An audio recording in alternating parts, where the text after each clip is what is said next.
Good morning. আমার এই YouTube চ্যানেলে ছাত্রছাত্রীদের স্বাগত।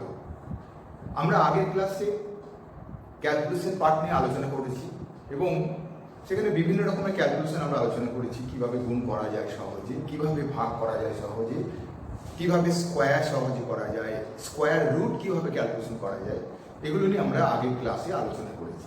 আজকে আমরা আলোচনা করব কিভাবে কিউব স্বল্প সময়ের মধ্যে বের করা যায় এবং কিউব রুট কিভাবে স্বল্প সময়ের মধ্যে বের করা যায়, সেগুলোই আজকের ক্লাসের বিষয়বস্তু। প্রথমে আসা যাক কিউব। কিউব করার ক্ষেত্রে আমরা এই ফর্মুলাটা অ্যাপ্লাই করবো, a প্লাস বি হোল কিউবের ফর্মুলা অ্যাপ্লাই করবো এবং আশা করি প্রত্যেকেই জানো এটা। a plus B whole cube formula a cube plus 3a square B plus 3ab square plus B cube. তাহলে আসা যাক, আমাদের প্রথম এক্সাম্পল নিয়েছি 23 কিউব। 23 কিউবে আমরা কি করব, দুটো ডিজিটের একটাকে a ধরবো আর একটাকে b ধরবো। তাহলে a ধরলে আমার ফর্মুলাটা কি এসে গেল, a cube plus 3a square B plus 3ab square plus B cube. তো এখানে a বলতে গেলে 2, তাহলে এখানে 2 এর কিউব। আচ্ছা, 3 ফর্মুলা 3 ইনটু a স্কোয়ার মানে 2a স্কোয়ার ইনটু b মানে কত 3। এবার আবার 3a কত 2, b স্কোয়ার মানে কত 3 স্কোয়ার আর b কিউব অর্থাৎ 3 কিউব। এবার আমরা মানগুলো করে নিই। এটা কত 8, 2 এর কিউব 8, এখানে কত 2 2 4, 3 4 12, 3 12 36, এখানে কত 3 3 9, 9 2 18, 3 18 54, আর এখানে কত 3 এর কিউব কত 27। তাহলে এইবার অ্যানসারটা এসে যাচ্ছে 27 এর 7, এই দুইটা এখানে অ্যাড হয়ে যাচ্ছে, দ্যাট ইজ 56 এর 6, এটা চলে যাচ্ছে, এই 5টা চলে যাচ্ছে এখানে, 5 এখানে এসে গেলে 41, 5 এখানে এসে গেলে 41, 4 এখানে তাহলে 4 হয়ে যাচ্ছে, তাহলে 4 এই 4 এখানে এসে যাচ্ছে 4 আর 8 কত 12। তাহলে অ্যানসারটা কি হলো 1 2 1 6 7। আবার বলছি, রিপিট করছি, আমরা 23 কিউব করছি, অর্থাৎ 23 দুটো ডিজিটের কিউব করছি। প্রথমটাকে আমরা a ধরবো, দ্বিতীয়টাকে b ধরবো, আর ফর্মুলাটা কি অ্যাপ্লাই করবো, a cube plus 3a square b plus 3ab square plus b cube. তাহলে এবার a কিউব মানে 2 কিউব আর 3a স্কোয়ার b, 3 হচ্ছে ফর্মুলা 3, a স্কোয়ার মানে 2a স্কোয়ার আর b মানে হচ্ছে 3, আর 3ab স্কোয়ার ফর্মুলা 3, a সমান 2, b সমান 3 তার স্কোয়ার আর b কিউব মানে 3। এবার প্রত্যেকটা মানটা আমরা এগুলো কিন্তু মুখোমুখি ক্যালকুলেশন করতে হবে বা গুণগুলো মুখোমুখি শিখতে হবে, তবে আমরা কাজটা তাড়াতাড়ি করতে পারবো। কখনোই বসে লিখে গুণ বিয়োগ করলে তো তাহলে তো কোনো আমাদের মূল্যই হয় না। আমরা মেনলি ট্রিকি মেথডগুলো অ্যাপ্লাই করি। কেন ট্রিকি মেথডগুলো অ্যাপ্লাই করি? শুধু সময়টাকে বাঁচাবার জন্য। কারণ আমাদের কম্পিটিটিভ এক্সামে ম্যাথ করতে গেলে 45 সেকেন্ডস থেকে 1 মিনিট সময়, এই সময়ের মধ্যে একটা অঙ্ককে কমপ্লিট করতে গেলে আমাদের ক্যালকুলেশন পার্টটাকে স্পিডি করতে হবে। সেই স্পিডি করার জন্য এই ট্রিকি মেথডগুলো অ্যাপ্লাই। তাহলে কিউবের ক্যালকুলেশন আমরা আবার বলছি, প্রথমে দুটো যে ডিজিট নিচ্ছে, একটাকে a ধরছি একটাকে b ধরছি, ধরে a cube 3a square b 3ab square আর b কিউব। এবার a কিউব এর মানগুলো সব করে নিচ্ছি। এখানে মানগুলো 36 মান হচ্ছে, এখানে মানটা 54 হয়েছে, এখানে মানটা 54 আর এখানে 27। এবার যখন লাস্ট আমরা অ্যানসারটা করছি 27 এর 7, 2টা অ্যাড করে নিই 56, 56 এর 6, তাহলে হাতের 5, 5টাকে 36 সঙ্গে অ্যাড করলে 41, 41 এর 4, 4টাকে 8 এর সঙ্গে যোগ করলে 12। তাহলে অ্যানসার হচ্ছে 2167, 2167। নেক্সট আমরা 41টা নিয়ে করছি। 41 এর কি বলেছি, 41 এর 4টে স্পেস নেব। এখানে 4টে স্পেস 1 2 3 4। এখানে কি হবে, এটাকে b ধরবো, এটাকে a ধরবো। তাহলে এখানে a কিউব মানে কত 4 কিউব, a কিউব মানে 4 কিউব। আচ্ছা 3 ইনটু a স্কয়ার মানে 4a স্কয়ার ইনটু b। আচ্ছা তারপরটা কত 3a মানে 4 আর b স্কয়ার মানে 1 স্কয়ার, আর তারপরটা কি b কিউব 1 এর কিউব। এবার মানগুলো করে নিই।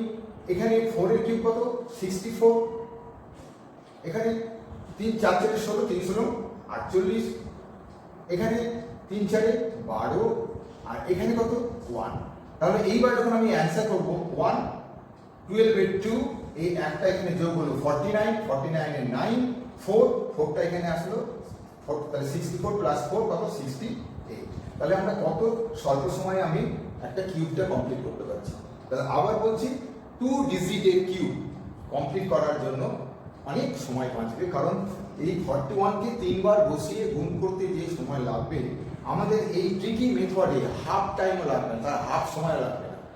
আবার বলছি 41 এর কিউব কি বলছি, দুটো ডিজিটে একটাকে আমরা কি ধরছি এ একটাকে বি, তার ফর্মুলাটা কি এ কিউব অর্থাৎ 4 এর কিউব, তারপরে 3a square B 3a square B, তারপরে 3a বি স্কয়ার, তারপরে বি কিউব মানে 1 এর কিউব। এবার মানগুলো করে নিই 4 এর কিউব 64, এখানে 4 4 16 3 16 48, এখানে 3 4 12 আর এখানে 1 এর কিউব 1। এবার আমরা যখন ফাইনালি অ্যানসার করছি কিভাবে প্রত্যেকটা ডিজিট একটা করে ডিজিট নেব, এখানে 1 এর 1 কোনো রিমেইনিং নেই, 12 এর 2 রিমেইনিং 1, রিমেইনিং 1টা এখানে অ্যাড হয়ে যাচ্ছে কত 48 এর 1 49, রিমেইনিং কত 4 4টা কোথায় অ্যাড হচ্ছে 64 এর সঙ্গে, তাহলে 68, that is the answer. Next আমরা 35 কে আমরা কিউব করব। আমরা কটা স্পেস নিচ্ছি 4টে, একটা দুটো তিনটে চারটে। প্রথমে কি a cube that is 3 cube, formula 3 a square মানে 3 স্কয়ার, a স্কয়ার b মানে 5 ইনটু 5। পরেরটা কি 3 a b square, a 3 into a into b square মানে 5 এর স্কয়ার, কারণ আমরা এটাকে a ধরছি এটাকে আমরা b ধরছি, আর লাস্টেরটা b কিউব মানে 5 এর কিউব। এবার এগুলো কিউব 3 কিউব কত 27, এখানে কত 3 3 কে 9 5 9 45, 45 কে 3 দিয়ে গুণ 3 5 15 3 4 12 13 135, এখানে কত 5 5 25, 25 কে 6 দিয়ে 25 কে 9 দিয়ে 200, 25 কে 9 দিয়ে তাহলে 5 9 45 4 9 2 8 4 22 225, আর 5 এর কিউব কত 125। আবার বলছি 3 কিউব কত 27, এখানে 3 3 কে 9 3 9 27, 27 কে 5 দিয়ে কত হচ্ছে 5 7 35, আর থাকলো 3 5 2 10 আর 3 11। আচ্ছা এখানে কত 25, 25 কে 9 দিয়ে 3 পজিশন 75, 75 কে আমরা আবার 2 দিয়ে 3 দিয়ে গুণ করছি তাহলে 225, আর এখানে 5 এর কিউব কত 125। এবার আমরা অ্যানসার করার সময় কি করব, প্রত্যেকটাতে একটা করে ফিগার নেব। তাহলে 5 আচ্ছা এই 12টা এখানে অ্যাড হলে কত হচ্ছে, 12 অ্যাড হলে 237 হচ্ছে, সরি 237, তাহলে 237 এর 7 23 চলে আসলো, এখানে 23টা এখানে চলে এলো, তাহলে কত হচ্ছে 8 58 158 158 8, আর 15টা কোথায় চলে আসছে এখানে যোগ হচ্ছে, 15টা যোগ হলে কত হচ্ছে 42, তাহলে অ্যানসার হয়ে যাচ্ছে 42875, অ্যানসার 42875। তাহলে কিউব 2 ডিজিটের কিউব আমরা কি ফর্মুলায় করছি a প্লাস b তার হোল কিউবের ফর্মুলায় a cube plus 3a square b plus 3ab square plus b cube, এই ফর্মুলায় পুট করে নিয়ে প্রত্যেকটা স্পেস থেকে আমরা একটা করে ডিজিট নেব, বাকিটা রিমেইনিংটা পরের ডিজিটের সঙ্গে যোগ করে নিয়ে আবার তার পরের ডিজিটে আমরা আগে একটা করে অ্যাড করব। আরেকটা লাস্ট উদাহরণ, এবং এটা আমরা বুঝিয়ে এগোচ্ছি বলে সময় লাগছে, তোমাদের যখন অভ্যাস হয়ে যাবে, তোমরা যখন দেখবে যে অভ্যাস হয়ে যাচ্ছে, তখন এখানে 10 সেকেন্ড 15 সেকেন্ডের মধ্যে হয়ে যাচ্ছে, খুব স্বল্প সময়ের মধ্যে হয়ে যাচ্ছে। আরেকটা আমরা নিই 3 2 তার কিউব, 3 2 তার কিউব কি বলেছি, চারটে স্পেস 1 2 3 4, চারটে স্পেস। প্রথমে কি বলেছি a কিউব তার মানে 3 কিউব, তারপরে 3 ফর্মুলা 3 a স্কয়ার মানে 3 স্কয়ার ইনটু b মানে 2, b মানে 2, কারণ আমরা আবার বলেছি এটাকে a ধরছি এটাকে b ধরছি। তারপরে স্পেসটা কি 3a মানে 3 আর b স্কয়ার মানে 2a স্কয়ার, b স্কয়ার মানে 2a স্কয়ার, আর তারপরটা কি b কিউব অর্থাৎ 2a কিউব। এবার মানগুলো করি 3 3 কে, এখানে 3 এর কিউব কত 27, আচ্ছা এখানে 3 3 কে 9 9 2 18 3 18 54। এই ক্যালকুলেশনগুলো একটু নিজেকে তৈরি রাখতে হবে, এখানে কত 2 2 4 3 4 12 3 12 36, এখানে কত 8, 2 এর কিউব কত 8। তাহলে এইবার অ্যান্সার করার সময় কি করছি, প্রত্যেকটা ঘর থেকে একটা করে নেব। এখানে 8, রিমেনিং কিছু নেই। 3 6 এর এখানে কি নিচ্ছি 6, রিমেনিং কত 3, এই 3টা এখানে চলে আসছে, অর্থাৎ কত হলো 57, 57 এর 7 নিচ্ছি, রিমেনিং কত 5, এই 5টা এখানে চলে আসছে 5, তাহলে কত হলো 32।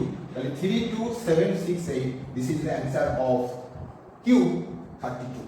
32 কিউবের অ্যান্সার হচ্ছে 32768। এই হলো আজকে কিউবের আলোচনা। আমি 4টে এক্সাম্পল দিয়ে তোমাদের বোঝালাম, তোমরা নিজেরা প্র্যাকটিস করো, আশা করি খুবই খুবই কম সময়ের মধ্যে কিউবটা ক্যালকুলেশন করতে পারবে।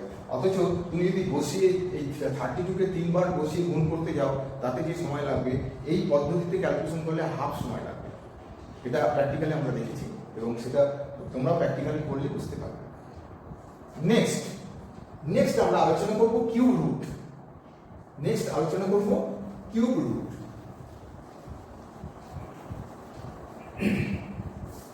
কিউব রুট মানে করতে গেলে কয়েকটা জিনিস তো আমাদের তৈরি থাকতেই হবে। সেটা হচ্ছে যে 1 থেকে 10 পর্যন্ত কিউবটা মোটামুটি মনে রাখতে হবে। 1 থেকে 10 পর্যন্ত, 1 থেকে 10।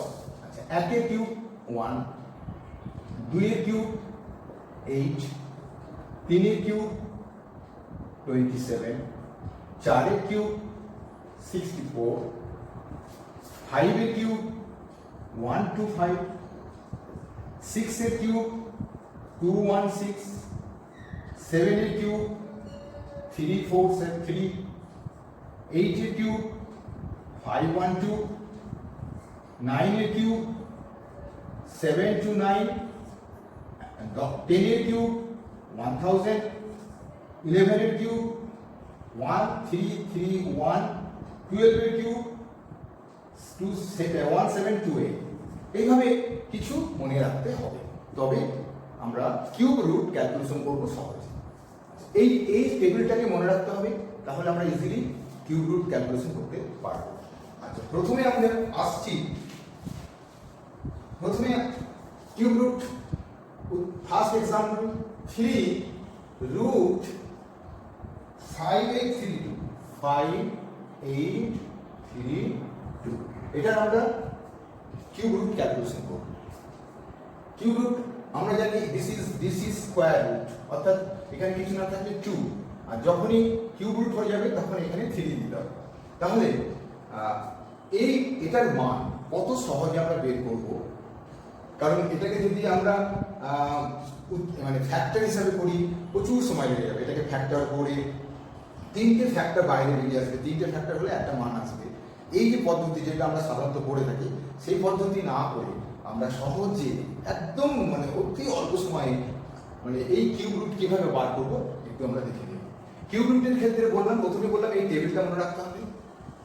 আর কিউব রুট করতে গেলে প্রথমে কিউবের জন্য 3টে ঘর, ডান দিক থেকে 3টে ঘরের মান সাইড করে দিতে হবে। 3টে ঘরের মানকে সাইড করে দিতে হবে। এবার এই 3টে ঘরের মানের এন্ডিং কত 2, দেখা যাক এখানে এন্ডিং 2 কে আছে, এন্ডিং 2, 3টে ঘরের মানের এন্ডিং 2, তাহলে এখানে কিউবের এন্ডিং 2 কে আছে, এখানে এন্ডিং 2 কত, অনলি 1 একটা আছে এন্ডিং 2। এবং দেখো এখানে কিউবের ক্ষেত্রে কোনো রিপিটেশন নাই, 1 থেকে 10 এর মধ্যে কোনো রিপিটেশন নাই। এটা 1, এটা 8, এটা 7, এটা 4, এটা 5, এটা 6, এটা 3, এটা 2, এটা 9, অর্থাৎ 1 to 10 এর ক্ষেত্রে দেখা যাচ্ছে যে কোনো রিপিটেশন নেই। তাহলে আমরা কি পাচ্ছি যে 2 যে এন্ডিং, সে 2টা এন্ডিং জন্য কত দাঁড়ে, তাহলে এখানে একটার জন্য আমরা পাবো 8 পেলাম। কেন 8 পেলাম না, 8 এর কিউব করে এন্ডিং হচ্ছে 8 এর কিউব এন্ডিং হচ্ছে 2। ক্লিয়ার? এবার দেখো 5, তাহলে এই 5টা কোন দুটো কিউবের মধ্যে অবস্থান করছে, এই 5টা কোন দুটো কিউবের মধ্যে অবস্থান করছে। 5 অবস্থান করছে 1 এবং 8 এর মাঝে, এই 5 অবস্থান করছে 1 এবং 8 এর মাঝখানে। তাহলে এই দুটো কিউব কি 1 এর কিউব আর 2 এর কিউব, এই দুটোর মাঝখানে 5 অবস্থান করছে। আমাদের অ্যান্সার হবে সব সময় মিনিমামটা, কমটা। তাহলে এখানে মিনিমামটা কি আছে 1 এর কিউব, তাহলে এখানে মিনিমাম 1 এর কিউব, তাহলে এখানে আমার অ্যান্সারটা হবে 1। So this cube root answer হচ্ছে 80, অনলি 80। দিস কিউব রুটের অ্যান্সার অনলি 80। আবার বলছি, রিপিট করছি, আমরা এখন কিউব রুট ক্যালকুলেশন করব। কিউব রুট খুব স্বল্প সময়ে ক্যালকুলেশন করব। সেখানে আমরা বলেছি যে ক্যালকুলেশন করতে গেলে এই টেবিলটা আমাদেরকে মনে রাখতে হবে। 1 থেকে 10 পর্যন্ত কিউব রুটের টেবিলটা মনে রাখতে হবে। সেটা আমরা দেখে নিয়েছি এবং পাশে লিখে নিয়েছি। এইবার আমরা কি করব, প্রথমে দেখব, এই প্রথমে ডান দিক থেকে 3টে ঘরটাকে সাইড আউট করবো, কারণ কিউব যেহেতু সেই জন্য 3 ঘর লাগবে, স্কোয়ার হলে 2 ঘর লাগতো। এখানে কিউব যেহেতু তাহলে 3টে ঘর আমরা বাদ দিচ্ছি। এই 3টে ঘরের এন্ডিংটা কত? 3টে ঘরের এন্ডিং কত? 2। আমরা দেখে মনে করবো এন্ডিংটা 2 কে আছে, এন্ডিংটা 2 দেখতে পাচ্ছি 8, তার মানে এইখানকার মানটা 8 হবে। আচ্ছা, আর যে রিমেনিং ফিগারটা থাকছে 5, 5টা কোন দুটো কিউবের মাঝে অবস্থান করছে? এখানে 1 এর কিউব 1 আর 2 এর কিউব 8, তাহলে দেখতে পাচ্ছি যে 1 আর 2 এর মাঝখানে 5 অবস্থান করছে। অতএব আমার অ্যান্সার হবে সব সময় মিনিমামটা 1 এর কিউব, তার মানে এখানে 1 অ্যান্সার হবে। তাহলে আমার এখানকার এই অ্যান্সারটা কত পেলাম? 1, 8। নেক্সট আরেকটা এক্সাম্পল, 3, 9, 9, 5, 6, 1, 9, 5, 6, 1 কত স্বল্প সময় হচ্ছে দেখে দেখা, আমরা ইজিলি করতে পারছি। কি বললাম প্রথমে কি বললাম? ডান দিক থেকে 3টে ফিগার আমরা সাইড করছি, ডান দিক থেকে 3টে ফিগার সাইড করব। এখন ডান দিকে যে এন্ডিং ফিগার কত? 1। দেখা যাক 1 কোথায় আছে, 1 কোথায় আছে ডান দিক থেকে এন্ডিং ফিগার? 1 কত? 1 এর কি? এখানে 1 একটাই আছে, 1 থেকে 10 এর মধ্যে, 1 থেকে 10 এর মধ্যে 1, 1, তাহলে আমার এখানকার অ্যান্সারটা 1 হতেই হবে। আচ্ছা, এবার রিমেনিং হচ্ছে 9। এই 9 কোন কোন কিউবের মাঝে অবস্থান করছে? 2 এর কিউব 8, 3 এর কিউব 27। তাহলে এই 9 ফিগারটা কার মধ্যে অবস্থান করছে? 8 এবং 27 এর মধ্যে। আমরা কি বলেছি? আমাদের ফর্মুলা হচ্ছে আমরা মিনিমামটা নেব, তাহলে 2 এর কিউব, তাহলে অ্যান্সারটা 2। তাহলে ইজিলি কত কম সময়ের মধ্যে 9, 5, 6, 1 এর কিউব রুট আমরা কিভাবে পাচ্ছি? 21। আরো এক্সাম্পল,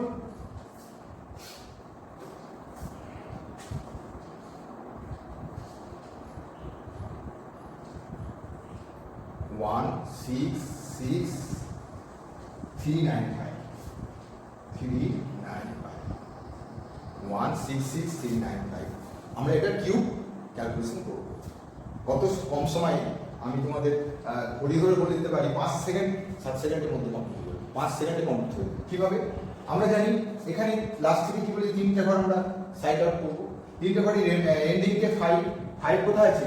5 এর কিউব, তাহলে 5 অবশ্যই 5 হতে হবে। আচ্ছা, এইবার 166 রিমেনিং কত? 166 কোন ফিগারের মধ্যে অবস্থান করছে? 5 এর কিউব আর 6 এর কিউব, 5 এর কিউব 125, 6 এর কিউব 216, তাহলে 166 কার মধ্যে অবস্থান করছে? 5 এর কিউব আর 6 এর কিউব। তাহলে অ্যান্সারটা কি হবে? 5টাকে নেব, সবসময় বলেছি মিনিমামটা নেব, তাহলে অ্যান্সার 55। তাহলে 166,395 এর কিউব রুট সমান অনলি 55। কিভাবে হলো? খুব সহজে ডান দিক থেকে 3টে ঘর সাইড করে যে এন্ডিং যে 5টা কার ক্ষেত্রে হতে পারে? 5 একমাত্র 5 এর ক্ষেত্রে, 5 এর কিউব মানে 5, যেহেতু ওখানে 5 হলো। আর 166 কার মধ্যে অবস্থান করছে? 166 অবস্থান করছে 125, 216, অর্থাৎ 5 কিউব আর 6 কিউবের মধ্যে। অর্থাৎ আমার অ্যান্সারটা হবে সবসময় মিনিমামটা 5 কিউব, সেই জন্য এখানে 5, তাহলে অ্যান্সারটা হয়ে গেল 55। নেক্সট,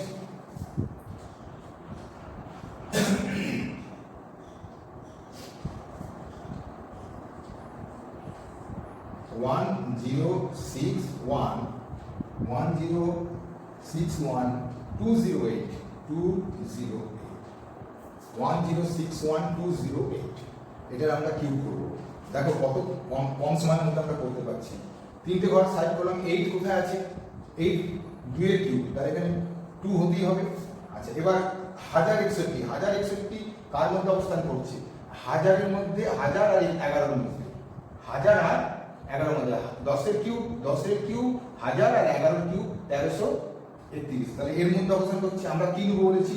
আমরা বলেছি সবসময় মিনিমামটা নেবো, তাহলে অ্যান্সারটা 102। মিনিমাম মানে 10-এর কিউব, তাহলে 10 এখানে, তাহলে 2, তাহলে 102 এর কিউবটা হচ্ছে 1061208।